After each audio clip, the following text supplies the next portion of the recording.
Hey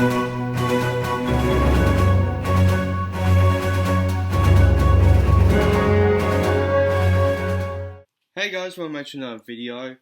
So I am continuing on with my series of Ghostbusters reviews, and today I am up to Ghostbusters 2016, starring Chris Hemsworth, Kristen Wiig, Melissa McCarthy, Kate McKinnon, and Leslie Jones. Following a ghost invasion of Manhattan, personal physicists Aaron and Abby, nuclear engineer Holtzman, and a subway worker Patty band together to stop the otherworldly threat. So, okay.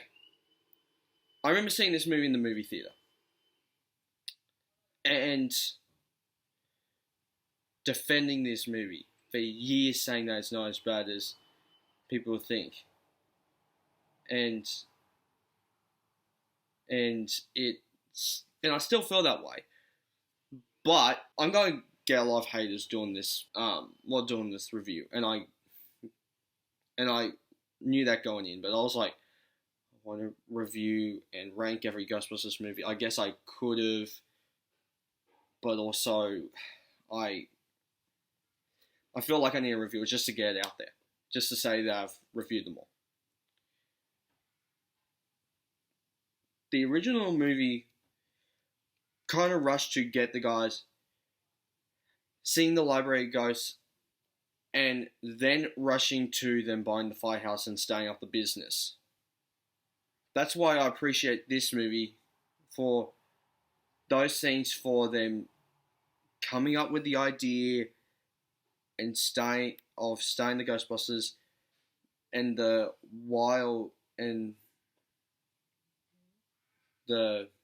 build up to, I think it is better than, like, in terms of, like, you get introduced to all the characters, where it's like, first you see the guy talking to, like, you first see the build-up of the first scene, and you get a tour of the Aldridge Mansion, which I think is one of the best openings of all time. And then you have but it does kind of go like, it does kind of drop the ball very quickly of being the end of a really good intro, because it just kind of does because as you're zooming into the guys' faces, you hear the Ghostbusters sing the do do do do do do do do do do do do do do, and like, it's like, as soon as the music starts, you cut to outside the building, then just a normal Ghostbusters title. I feel like so that's, you kind of go like, oh, okay. You do like what the first Ghostbusters movie did, where it's like, you see that, and then you see the ghost start to form, and then the no ghost logo with the ghost on and that sort of stuff, right? But they don't do that. But after that, you see Erin, and she is obviously dealing with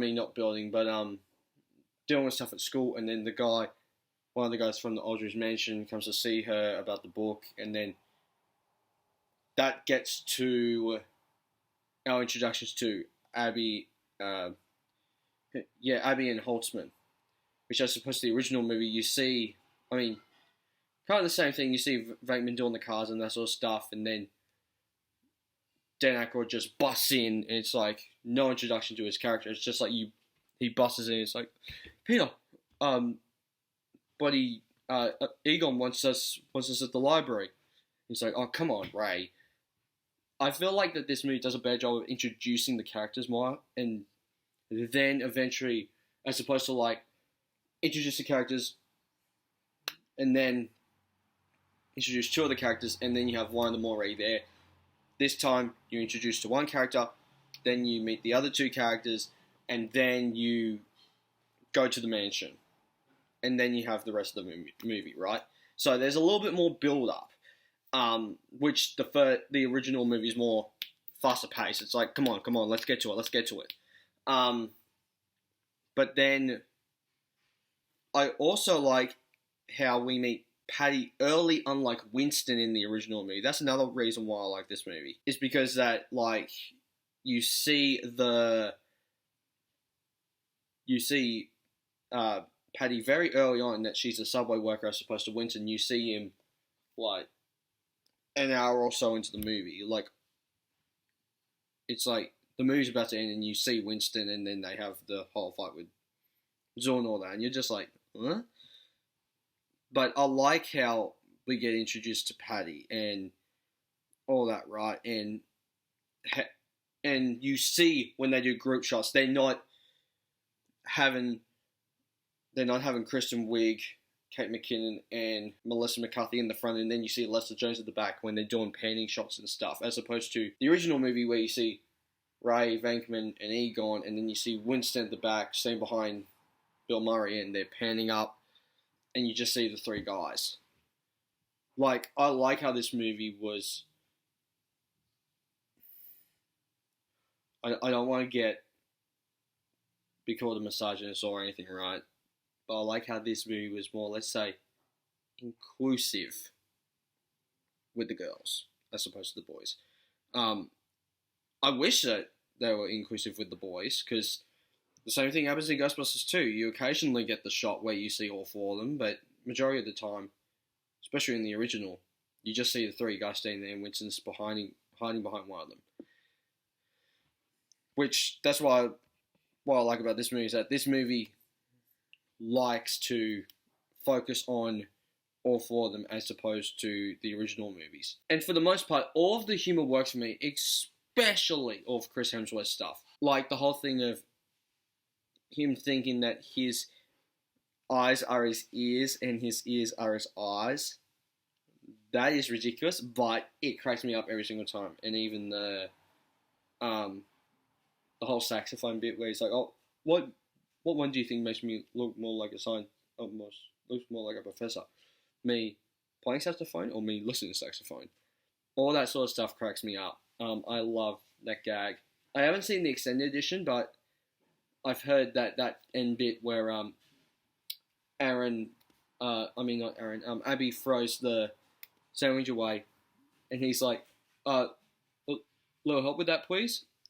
And then you just see the thing come back on screen.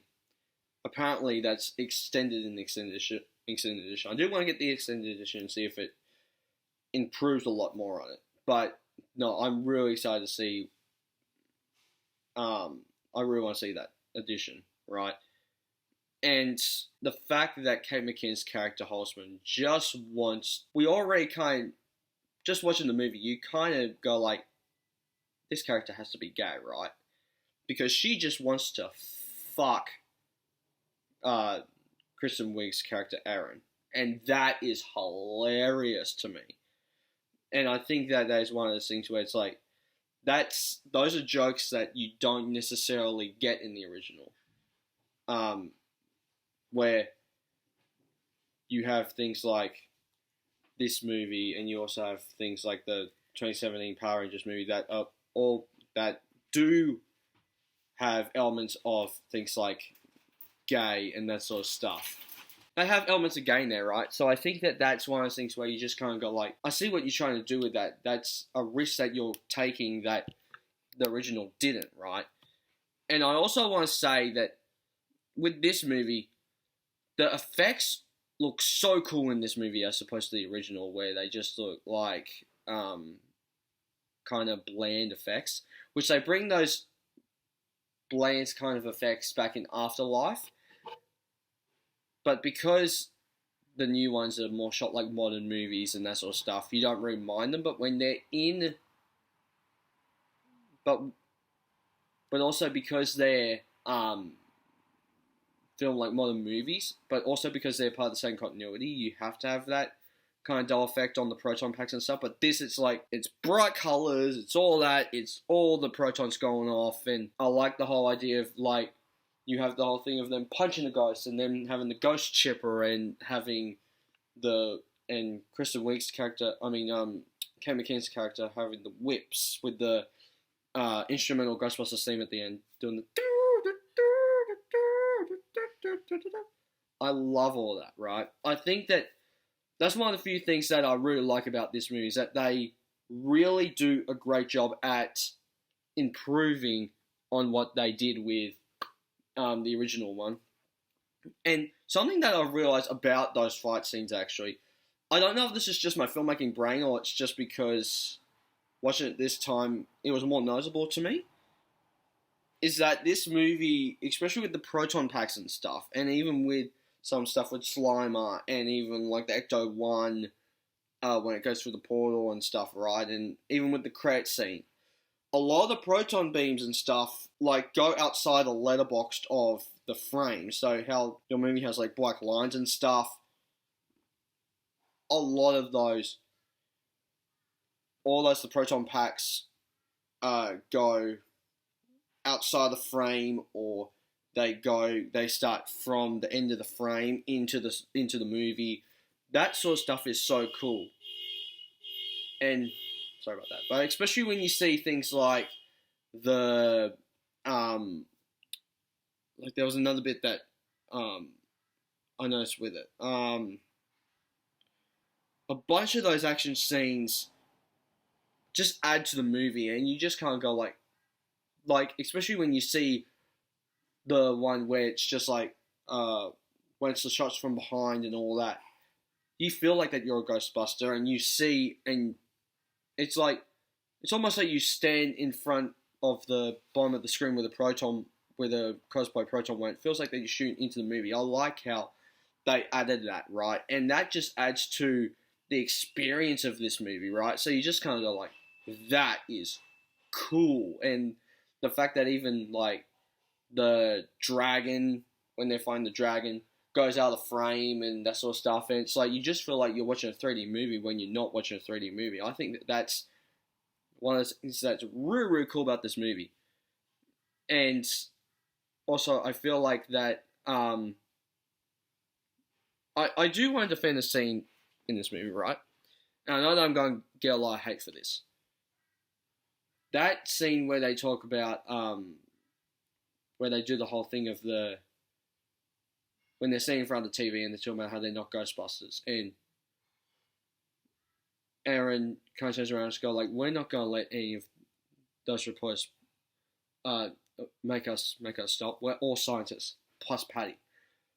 I think that everyone that watched that movie just went like, she's not a scientist. Yes, in the movie she's not a scientist, but I think what they were trying to do was that everyone can be a scientist. No matter what gender you are, no matter what race you are, whatever. I think that is some commentary on the world today, especially when kind of like how in Top Gun Maverick, and you hear a lot of quotes from Top Gun Maverick, and he's in Maverick's going like, "Not today" and stuff like that. And it's like he's trying to save movie theaters and stuff and save actors, right?